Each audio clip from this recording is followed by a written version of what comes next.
Fighters from the People's Defence Force speed along the roads of Cayenne State. Aside from the threat in the air, they have the countryside locked down. A well-organised, disciplined militia, born of a peaceful disobedience movement. In the aftermath of the military coup, peaceful protesters took to the streets of all Myanmar's major cities. The urban youth, Gen Z, unwilling to give up the freedoms of democracy. The military crackdown that followed was brutal.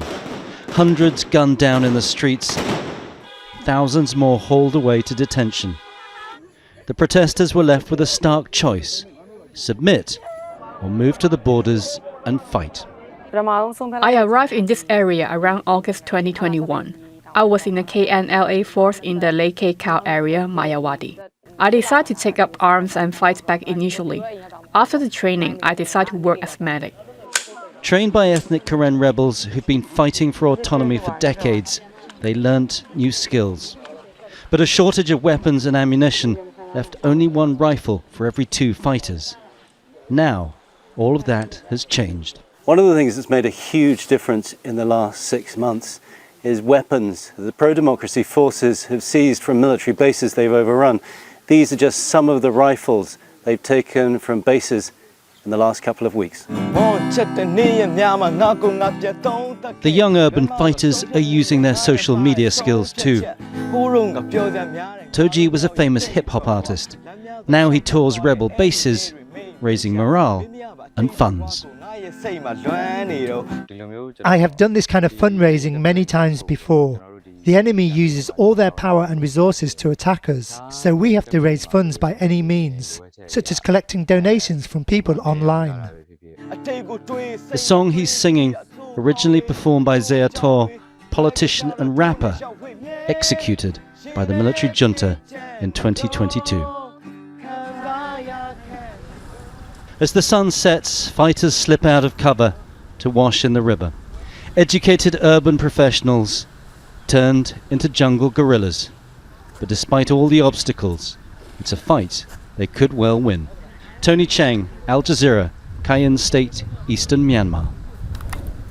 Oh, we'll now speak to Justine Chambers, who's a post-doctoral researcher with the Danish Institute for International Studies. She's also a specialist on authority and ethno-national conflict in Myanmar, joining us from Stockholm. Welcome to Al Jazeera. We appreciate your time.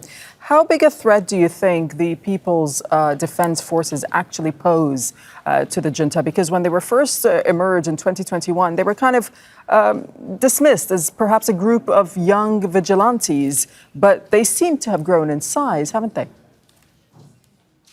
Yeah, look, I think that you can't think of the People's Defence Forces on their own. They are trained and they're based often and coordinating with ethnic resistance organisations who have decades of experience fighting the Myanmar military.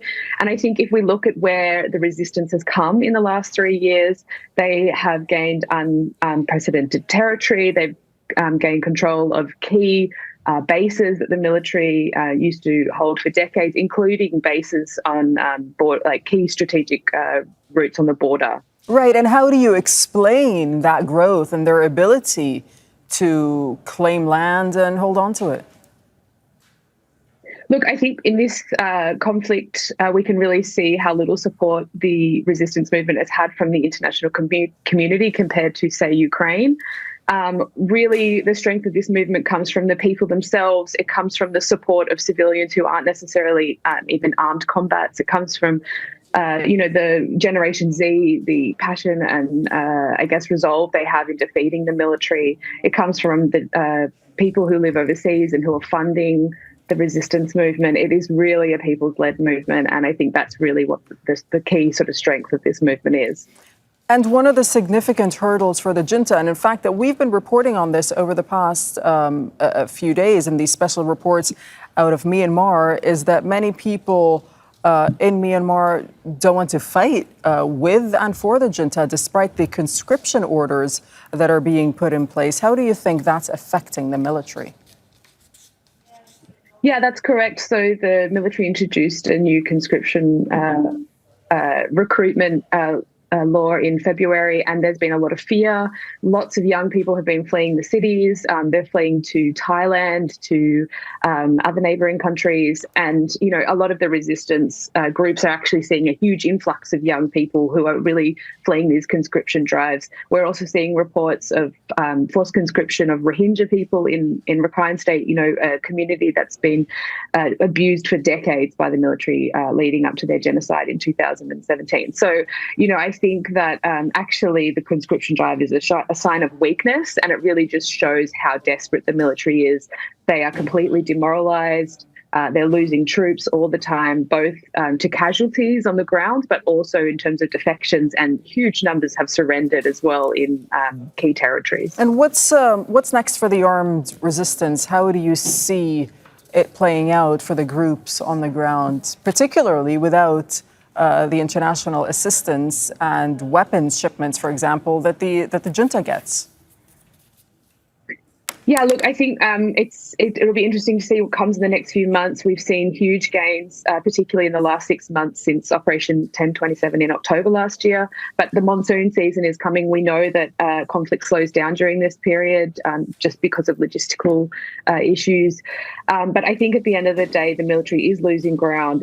As I said, it's completely demoralized as a force. And what I think the resistance is at a time in history, it's gaining control over the military in ways that we have not seen ever before. And I think to look at the previous strength of the military in previous decades is ignoring actually what's happening on the ground and these key sort of gains made by the resistance movement in different parts of the country. Okay, thank you, Justine Chambers. Thank you for speaking to us from Stockholm. Make sure to subscribe to our channel to get the latest news from Al Jazeera.